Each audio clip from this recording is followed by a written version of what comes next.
Silence! Silence!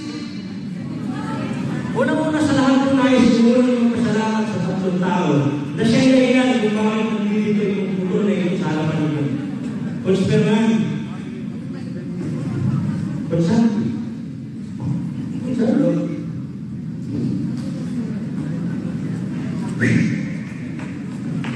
Maraming salamat.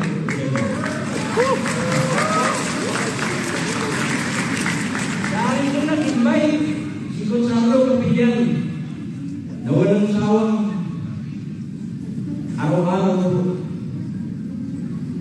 pag-isip sa umaga, kumusta ka na? Anong lagay mo? Anong ginagawa mo? Kung natutulog ka, tumising ka. Maraming salamat sa iyo, Coach Carlo.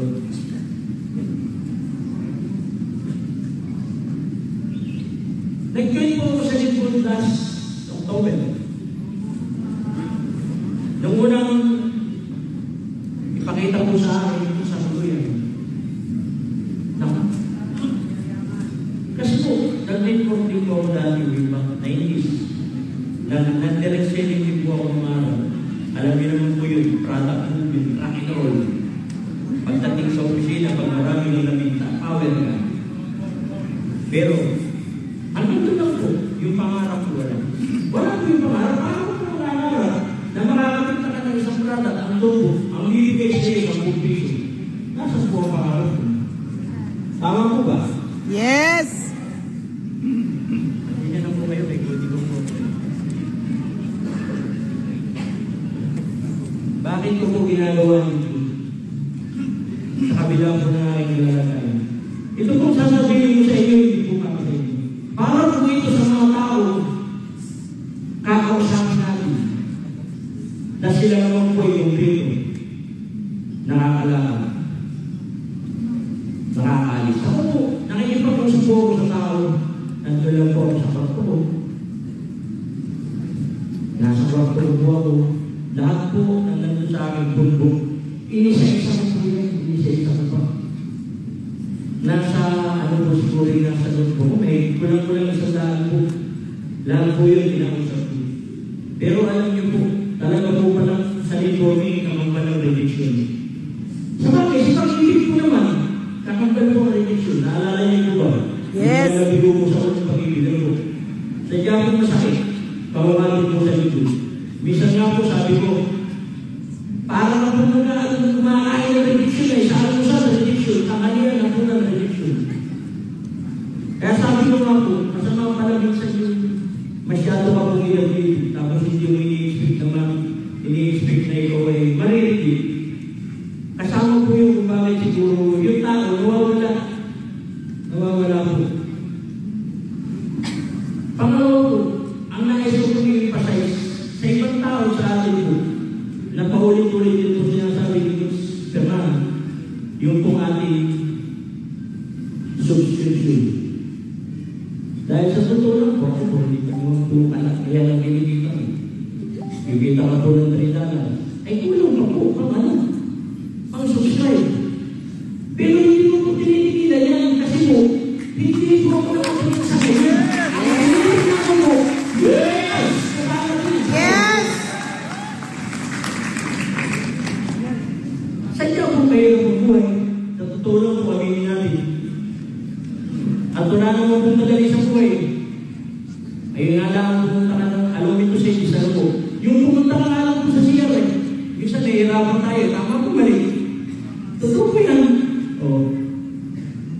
Eh ito po kaya po.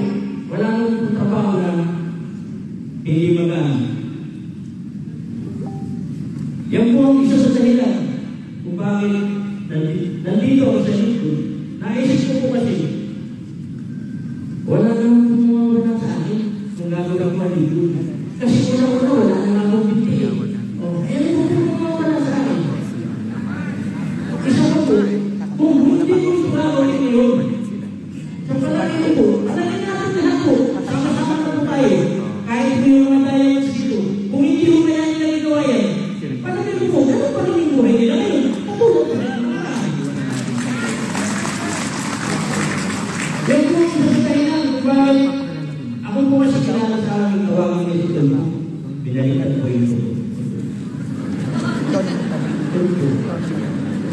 Meron na po personal na ibigay ko sa iyo sa buhay ko. Nung nakaraan pong eleksyon, local election, ako po ay lumaban, hindi po tumakbo. Dahil wala akong tatakbo. Lumaban na po akong kagawad. Municipal councilor sa aming bayan. Bakit ko po ginawa yun? Kasi po, nakikita ko po yung aking kapwa. Sabi nga po yung kami po yung mga dalang bisik. Kami po yun. Ako po inaawan ko sa mga katulad namin. Na parang napabayaan po ng sabi natin ng gobyerno. Kaya po ako lumaban na councilor sa bayan dahil ang gusto ko po sana ay maging representative ako ng aming kapwa may kapansanan sa konsigo. Yes. Hindi po nangyari yan. Kasi po, sabi nga po, ang inyong mapamigod ay kulang po sa resources. Pero, nung naandito na po ako sa YouTube, ang sabi ko po, kasi naging presidente po ako ng PWD sa amin. Ang sabi ko po, ito na, kahit hindi ako naupo bilang councilor ng bayan, lahat ng sinasabi nilang tira ng biskuit, dadalahin ko po sa YouTube. Yes. Encourage you, sir. Ang mga tao. Yes. Yun po, may tanong ako kay Coach Roland. Roland. Yeah, Rolando ba? Roland, yan. Maraming salamat po sa pagbisita niyo sa amin dito. And we're Inspired. very thankful, no? Kasi ang dami pong nai-inspire na tao dahil sa proyekto ninyo. Yes. Okay? Ngayon, bilang pasasalamat din po sa inyo, meron po akong katanungan. Okay? Unang-una, ano po naman sa video? Ay, naku, wala pa ako nalaman. Wala pa. Pero may record na kayo. Drones! Palakpakan natin, drones. Ayan. Alam niyo po ba ang drones ang pinaka-importante ran sa lingkod? Yes. Yan ang kamunang-unahan.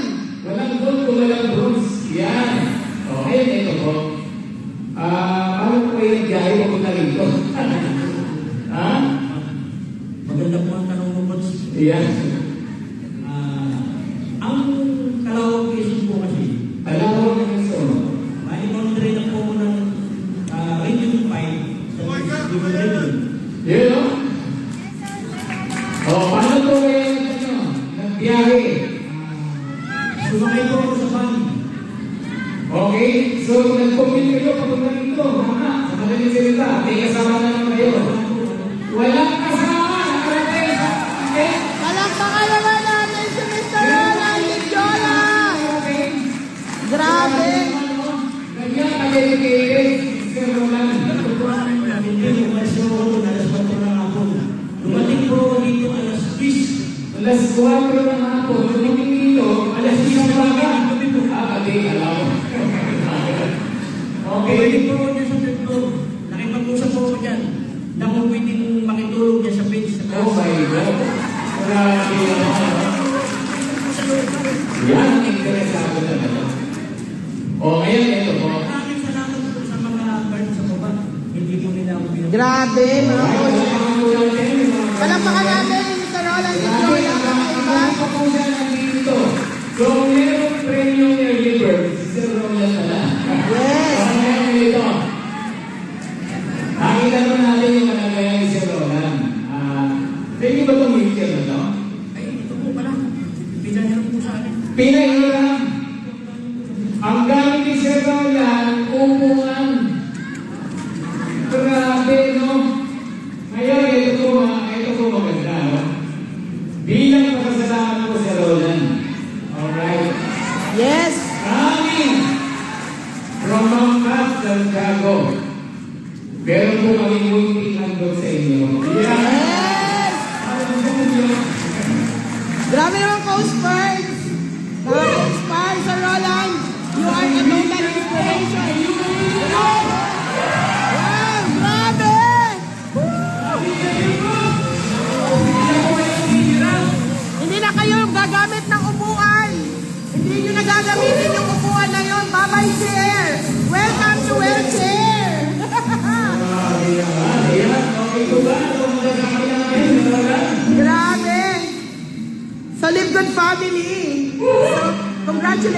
si Sir Roland. Yan po, okay, good. Grabe palakpakan po natin si Sir Roland. And I hope na-inspire po tayo lahat. And I hope and I believe walang rason para hindi ka magtagumpay sa likod. Tama. So, ayan. Kaya muling pasalamatan po natin at masigabong palakpakan si Sir Roland ng Canlaon, Laguna. Maraming salamat po. Yan. Coach Fergs. Last word para po sa kanila. Yes, last words. Ano po ang encouragement mo sa mga tao, Coach Roland? Pakigawa nyo na lang po kung halimbawa sa mga ini-invite po natin na may pangaman dito. Magagawa naman po ng pangalan yan. Wala naman po ano. Wala naman. Ito po sasabihin ko kahit wala pa ako doon sa gusto ko marating. Isang bagay lang po sasabihin ko. Itong araw ko ito, itong buwan na ito, hindi ko po sa titigilan. Sabi nga na mayroon ka naman. Diyos na po. Hindi nyo na. Tanan. Amen. Amen. So, congratulations.